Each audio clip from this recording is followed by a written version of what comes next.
Welcome to my channel जोश और ज्ञान। आप सभी शिवरात्रि प्रत्येक वर्ष मनाते होंगे। क्या आपको पता है कि शिवरात्रि क्यों मनाई जाती है? तो चलिए जानते हैं क्यों मनाई जाती है, इसके पीछे का कारण। शिवरात्रि का अर्थ होता है शिव की रात। यूँ तो शिवरात्रि प्रत्येक माह की चतुर्दशी को आती है, परंतु महाशिवरात्रि इनमें विशेष स्थान है। यह भगवान शिव का प्रमुख पर्व है। माघ फाल्गुन कृष्ण पक्ष चतुर्दशी को महाशिवरात्रि पर्व मनाया जाता है। माना जाता है कि सृष्टि का प्रारंभ इसी दिन से हुआ। पौराणिक इतिहास के अनुसार इस दिन सृष्टि का आरंभ अग्निलिंग, जो भगवान शिव का विशालकाय रूप है जिसका तेज करोड़ों सूर्य के समान था, से सृष्टि की शुरुआत हुई।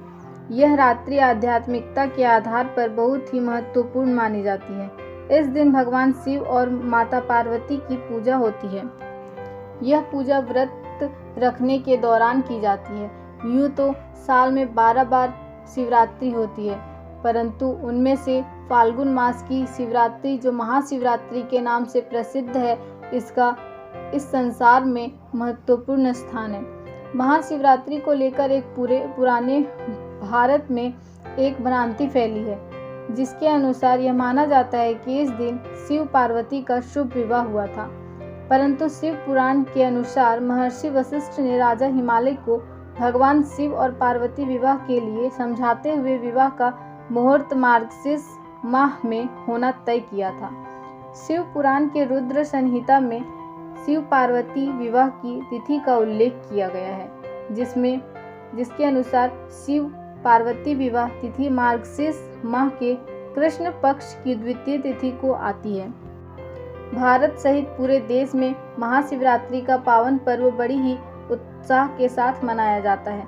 कश्मीर में शिवरात्रि के त्योहार को हर रात्रि और बोलचाल के भाषा में हैरात या हेरत भी कहा जाता है। शिवरात्रि को लेकर अनेक कथाएं प्रचलित है, जो हर विशेष स्थानों पर अलग अलग है। जिसमें से एक कथा समुद्र मंथन की है।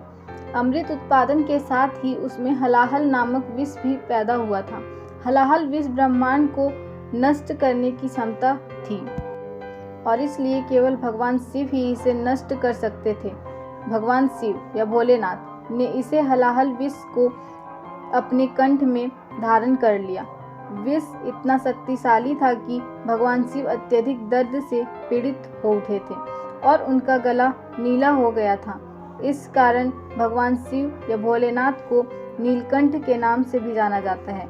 उपचार के लिए चिकित्सकों ने भगवान शिव को रात भर जगाए रखने की सलाह दी। इस प्रकार भोलेनाथ के चिंतन में एक सतर्कता रखी, जिसमें शिव को आनंदित और रात भर जगाए रखने के लिए देवी देवताओं ने अलग अलग नृत्य और संगीत बजाए।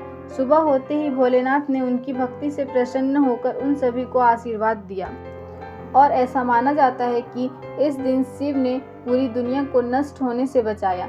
इसलिए तब से भक्त उपवास करते हैं और खुशी खुशी शिवरात्रि मनाते हैं। दूसरी कथा पार्वती माता से संबंधित है और इसका नाम है शिकारी कथा। इस कथा के अनुसार एक बार पार्वती माता ने भगवान शिव से पूछा, ऐसा कौन सा श्रेष्ठ तथा सरल व्रत पूजा है जिससे मृत्यु लोक के प्राणी आपकी कृपा सहज ही प्राप्त कर लेते हैं? उत्तर में शिवजी ने पार्वती माता को शिवरात्रि का विधान बताकर कथा सुनाई। एक बार चित्रभानु नामक एक शिकारी था। पशुओं की हत्या करके वह अपने कुटुंब को पालता था। वह एक साहूकार का ऋणी था, लेकिन उसका ऋण समय पर चुका ना सका। क्रोधित साहूकार ने शिकारी को शिव मठ में बंदी बना लिया। संयोग से उस दिन शिवरात्रि थी।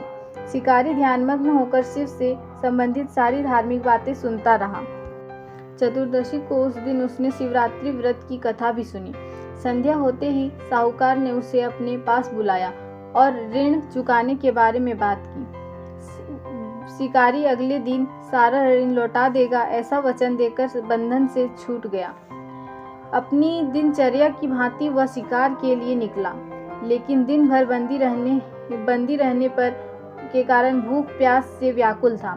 शिकार करने के लिए वह तालाब के किनारे बेल वृक्ष पर पड़ाव बनाने लगा। बेल वृक्ष के नीचे शिवलिंग था, जो बेल पत्रों से ढका हुआ था। शिकारी को उसका पता न चला। पड़ाव बनाते समय उसने जो टहनियाँ तोड़ी वे संयोग से शिवलिंग पर गिरी।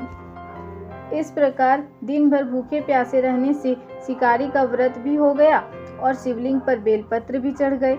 एक पहर रात्रि बीत जाने पर एक गर्भिणी मृगी तालाब पर पानी पीने पहुंची। शिकारी ने धनुष पर तीर चढ़ाकर ज्यों ही प्रत्यंचा खींची, मृगी बोली, मैं गर्भिणी हूँ, शीघ्र ही प्रसव करूंगी। तुम एक साथ 2 जीवों की हत्या करोगे, जो ठीक नहीं है। मैं बच्चे को जन्म देकर शीघ्र ही तुम्हारे सामने प्रस्तुत हो जाऊंगी, तब मार लेना।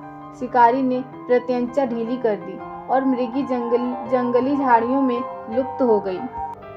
कुछ ही देर बाद एक और मृगी उधर से निकली। शिकारी की प्रसन्नता का ठिकाना न रहा। समीप आने पर उसने धनुष पर बाण चढ़ाया।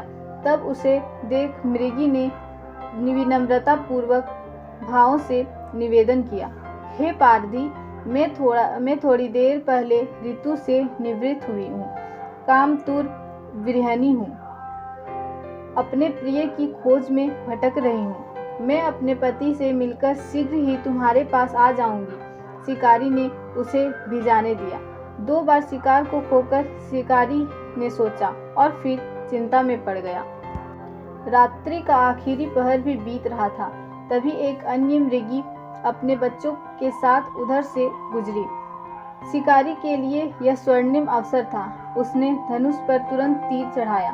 वह तीर छोड़ने ही वाला था कि मृगी बोली, हे पारधी, मैं इन बच्चों को इसके पिता के हवाले कर लौट आऊंगी। शिकारी हंसा और बोला, इस समय सामने आए शिकार को छोड़ दूं? मैं ऐसा मूर्ख नहीं। इससे पहले मैं 2 बार अपना शिकार खो चुका हूँ। मेरे बच्चे भूख प्यास से तड़प रहे होंगे। उत्तर में मृगी ने फिर कहा, जैसे तुम्हें अपने बच्चों की ममता सता रही है, ठीक वैसे ही मुझे भी।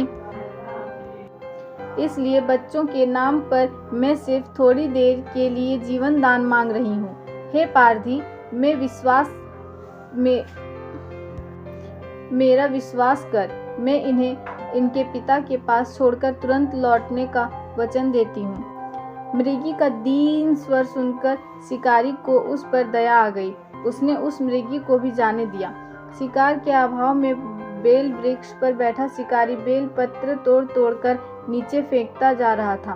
वो काटने को हुई तो एक हष्ट-पुष्ट मृग उसी रास्ते पर आया। शिकारी ने सोचा कि वह इस शिकार को अवश्य पकड़ेगा। शिकारी की तनी प्रत्यंचा देखकर मृग विनीत स्वर में बोला, हे पारधी भाई, यदि तुमने मुझसे पूर्व आने वाली उन 3 मृगियों को मार डाला है तो मुझे भी मारने में विलंब न करो, ताकि मुझे उसके वियोग में एक क्षण भी दुख न सहना पड़े। मैं उन मृगियों का पति हूँ। यदि तुमने उन्हें जीवन दान दिया है तो मुझे भी कुछ क्षण जीवन देने की कृपा करो। मैं उनसे मिलकर तुम्हारे समक्ष उपस्थित हो जाऊंगा। मृग की बात सुनकर शिकारी के सामने पूरी रात का घटनाक्रम घूम गया। उसने सारी कथा मृग को सुना दी। तब मृग ने कहा, मेरी 3 पत्नियां जिस प्रकार प्रतिज्ञाबद्ध होकर गई है, मेरी मृत्यु से अपने धर्म का पालन नहीं कर पाएंगी। अतः जैसे तुमने उन्हें विश्वास पात्र मानकर छोड़ा है, वैसे ही मुझे भी जाने दो। मैं उन सबके साथ तुम्हारे सामने शीघ्र ही उपस्थित होता हूँ।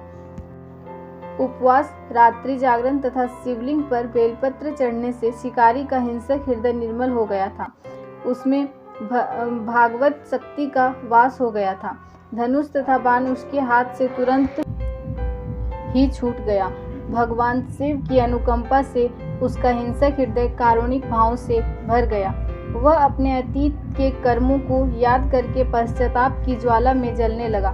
थोड़ी ही देर बाद वह मृग सपरिवार शिकारी के समक्ष उपस्थित हो गया ताकि वह उनका शिकार कर सके। किंतु जंगली पशुओं की ऐसी सत्यता, सात्विकता और सामूहिक प्रेम भावना देखकर शिकारी को बड़ी ग्लानि हुई। उसे देख उसके आंखों से आंसुओं की बारिश होने लगी। उस मृग परिवार को न मार शिकारी ने अपने कठोर हृदय को जीव हिंसा से हटा सदा के लिए कोमल और दयालु बना लिया। देवलोक से समस्त देव समाज भी इस घटना को देख रहे थे। घटना की परिणति होते ही देवी देवताओं ने पुष्प वर्षा की। तब शिकारी तथा मृग परिवार मोक्ष को प्राप्त हुए। इससे हमें यह सीख मिलती है कि हमें मन से भगवान को याद करना चाहिए। अंत में अगर वीडियो पसंद आई हो तो वीडियो को लाइक, चैनल को सब्सक्राइब और वीडियो को शेयर करें ताकि और नोटिफिकेशन बेल को ऑन कर ले ताकि इस तरह की और वीडियो आपके पास जल्दी पहुंच सके। धन्यवाद।